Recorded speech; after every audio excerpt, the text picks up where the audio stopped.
Então, vamos falar hoje de taquiarritmias supraventriculares. A outra aula é sobre as taquiarritmias ventriculares, tá? Bom, pessoal, a gente já falou de fibrilação atrial.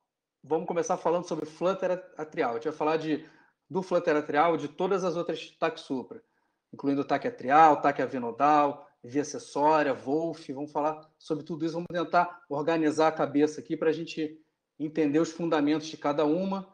E a gente vai ver que a coisa não é tão complicada quanto parece inicialmente, tá? Então, pessoal, o flutter atrial, como é que a gente define o flutter atrial?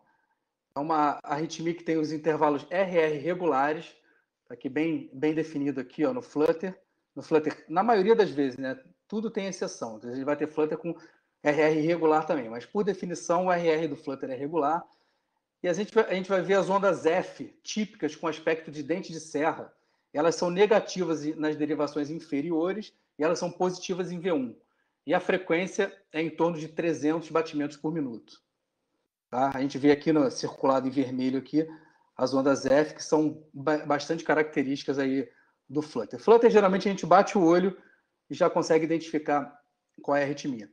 Na maioria das vezes, a condução vai ser 2:1. Como a frequência atrial é 300, a nossa frequência ventricular vai ser 150.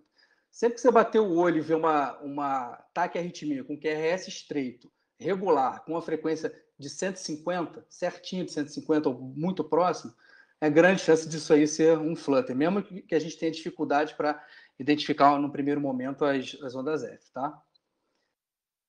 Como eu falei, o flutter, ele às vezes vai ter uma condução variável e a gente vai ser irregular, ele vai ser, em algumas vezes, uma arritmia irregular.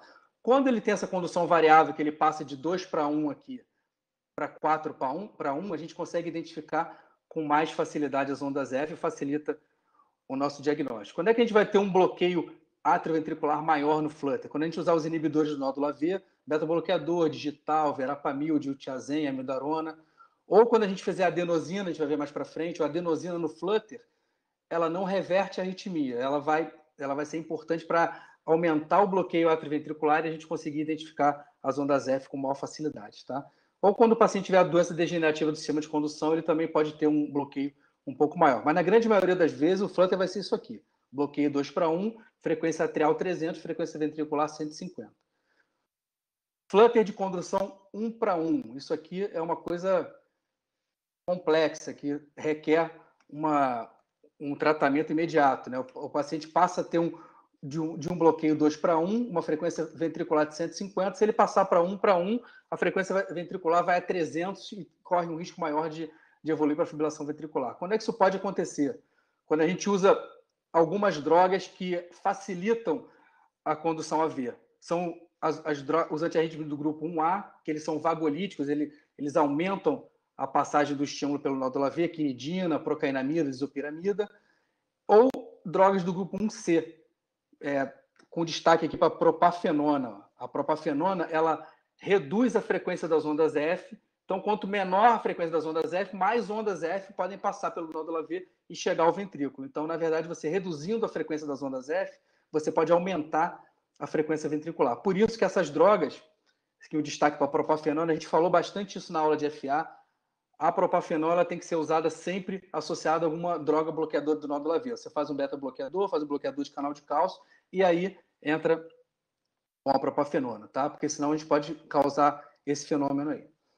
Flutter reverso, que é menos comum, quando as ondas F são positivas em D2, D3 e AVF. Isso é pelo mecanismo da arritmia, que é ao inverso, tá? E o flutter típico, que fica muito próximo de uma fibrilação atrial, quando a frequência das ondas F é maior. Então, fica mais parecido com uma FA, com uma frequência mais irregular, e mais de as ondas F mais atípicas, tá? Mecanismo do flutter, pessoal. O flutter, diferente da FA, o flutter é uma arritmia reentrante. Tá?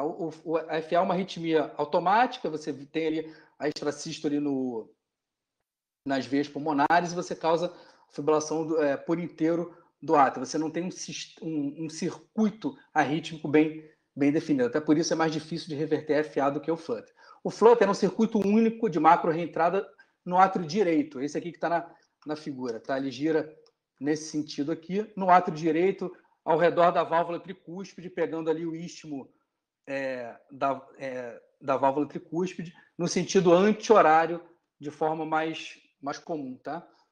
Então, guardar na cabeça, o flutter é uma arritmia reentrante não automática, tá?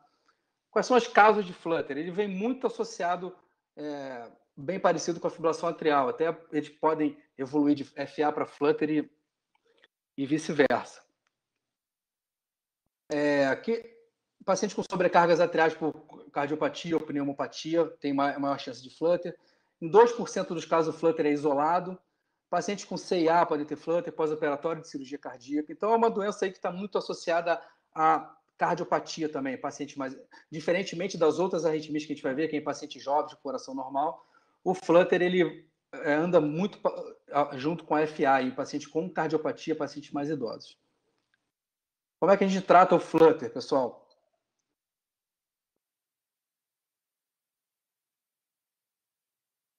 A gente pode optar por tratamento, reverter o flutter ou controlar a frequência cardíaca. No caso do flutter, diferentemente da fibrilação atrial, que a gente viu que, na maioria dos casos, você não tem grande diferença se você usa estratégia de controle de frequência ou estratégia de controle de ritmo. No flutter é um pouco diferente. No flutter, a gente vai tender a reverter o flutter, por alguns motivos que eu coloquei aqui. O flutter geralmente causa muito mais sintomas no paciente do que a fibrilação atrial. Ele descompensa mais as cardiopatias estruturais, por exemplo, uma doença valvar, um CIA, do que a fibrilação atrial. Ele pode degenerar para FA ao longo do tempo e aí fica mais difícil de reverter. Como a gente vai ver, o flutter ele é muito mais fácil de reverter do que a fibrilação atrial. E, geralmente, o controle da frequência cardíaca no flutter é mais difícil do que na fibrilação atrial. Então, a gente pode usar antagonista de canal de cálcio, beta-bloqueador, digoxina, amiodarona, também para controle de frequência cardíaca, como a gente viu para FA, mas geralmente a gente tem menos sucesso no controle da frequência do que na fibrilação atrial. Então, a gente vai partir para a reversão da arritmia. Para a reversão do flutter, a gente dá preferência para a cardioversão elétrica. Tá? As drogas, a cardioversão química, ela não é tão eficaz no flutter atrial quanto é na fibrilação atrial. Então, pensou em flutter, a gente vai pensar em reverter a arritmia, cardioversão elétrica, baixa carga, 50 a 100 joules, geralmente é suficiente. A gente tem a opção da ibutilida intravenosa para reverter o flutter também, só que a gente não tem disponível isso aqui para a gente tratar. Como manutenção, dofetilida é a escolha, mas a gente também, no Brasil, não dispõe. Como opção, a gente pode usar sotalol ou amiodarona se o paciente tiver disfunção ventricular. Tá? Eu deixei aqui embaixo o lembrete que eu já tinha falado. A adenosina não reverte a arritmia, mas ela aumenta o grau de bloqueio AV, facilitando o diagnóstico. Por que a adenosina não reverte o flutter, pessoal? A adenosina é um grande bloqueador do nódulo AV. Ele faz uma pausa no nódulo AV, ele bloqueia o nódulo AV, ela bloqueia o nódulo AV agudamente, e aí as arritmias que usam o nódulo AV no seu circuito reentrante, elas são revertidas pela adenosina. O flutter atrial, ele não usa o nódulo AV no circuito reentrante dele, é uma reentrada dentro do ato direito. Por isso, a adenosina não reverte o flutter, tá? E a ablação por radiofrequência do istmo do ato direito é a terapia de escolha de manutenção do flutter, tá? A conduta vai ser, identificou o flutter, a gente vai reverter e vai encaminhar o paciente para ablação. A taxa de sucesso é alta, 85%, a recidiva é baixa. A ablação ela tem um resultado melhor do que na fibrilação atrial. Nos pacientes que têm pós-operatório de cirurgia cardíaca, a gente pode fazer uma estimulação atrial programada, fazer uma estimulação atrial com uma frequência alta e aí reverter o flutter também, tá? Isso aí pode ser usado também nos pacientes que têm marca-passo e cardiodesfibrilador. E a anticoagulação, aqui saiu até escrito errado, a anticoagulação a gente vai fazer da mesma forma que é preconizada para FA, tá? Apesar dos estudos mostrarem que o risco tromboembólico do flutter ele é menor do que o da FA.